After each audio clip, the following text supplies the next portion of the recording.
What's up guys, we're back with another video, and today we're going to be talking about what I carry for an average hard enduro race.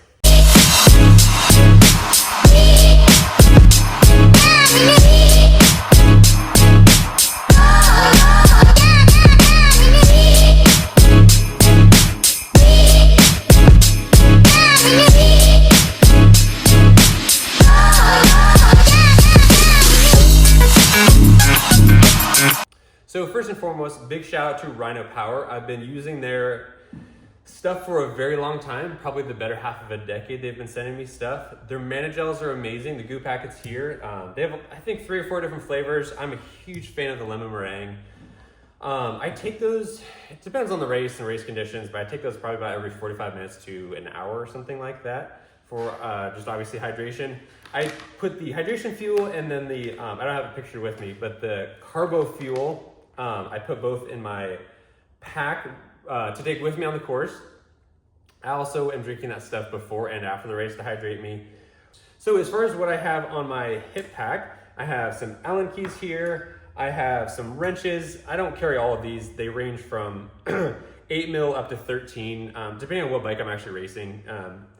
The main thing is changing on the handlebars, adjusting the chain if I need to, or taking it on and off. Sometimes you have to loosen the axle bolt or nut, and I'll actually use this channel lock to do that. Sometimes it's kind of hard because it's obviously a little one, but I'll do that with this. Zip ties, I bring those along for various reasons. I'm sure you can imagine why, if stuff's falling apart, even with like plastic falling off, sometimes it can get in the way, and I'll zip tie it back on. Next is a multi-tool. I found that to be super helpful. Several years back at the Rev Limiter in Texas, I ran through like an old barbed wire fence or something like that. There was just some remnants of it, and I happened to find it. Got caught up in my rear sprocket, and was able to cut it out with a multi-tool. It's just a little Leatherman, it's like the Scale Tool CX. I have some sockets with me just because it's a little bit faster than wrenches oftentimes. I carry a chain breaker with me.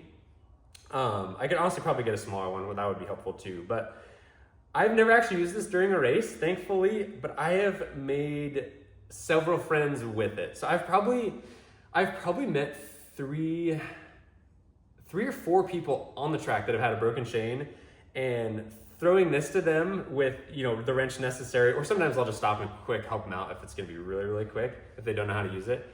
But I'm sure a lot of you moto guys know, especially if your races are on the other side of the country, if you've driven 15 hours to get there, spent your entire weekend setting up your bike all just to have your chain break, it's a major disappointment. And having having an angel ride by and throw you a chain breaker is, anyway, it's a really great way to meet people. If you want to meet people in hard enduro or anything like that, just carry a chain breaker with you. I carry electrical tape. I carry a tire spoon here. It's just one, and it's a fairly small one. It's lightweight, it's obviously aluminum. You can get these in 12 and 13 millimeter, I think, off like Rocky Mountain ATV. I carry just one. I run my tire pressure very low, as most people do, with obviously a bib moose. And I can get a tire back on with just one spoon most of the time. I can just kind of lay down the ground, get my heel on the tire. It's kind of like one spoon or like holding pressure, and then I can scoop the tire back on with just one tire spoon. So I carry that along with me. A towel here. Some races are really wet. Rev Limiter several years ago was wet, and with that clay that's down there in Texas, if you get that on your hands or on any of your controls, it can be like a deal breaker for your race. The final thing that I had to mention is one of these. A lot of you have already seen one. It's a paracord bracelet with a little quick clasp. Obviously, a lot of people wear it as a bracelet. I just throw it on my handlebars on the dirt bike that I'm riding. I pretty much have one of these all the time, whether I'm racing or riding, and that is due to myself seeing someone, I think 5 years ago now. I'm not gonna go to the whole story, but I've seen someone save someone else's life with one of these.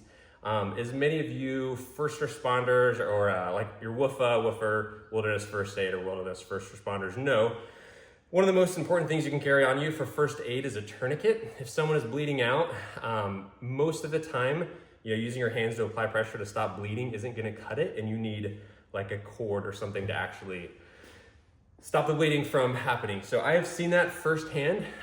It definitely something I'll remember forever. The rider that we were with had one of these on his handlebars, tore it off, stopped a guy from bleeding out. And I have never not carried one of these since. I hope everyone can carry one. They're super cheap, super simple, obviously super lightweight. Just keep it on the front of your bike. Yeah, there's no reason not to.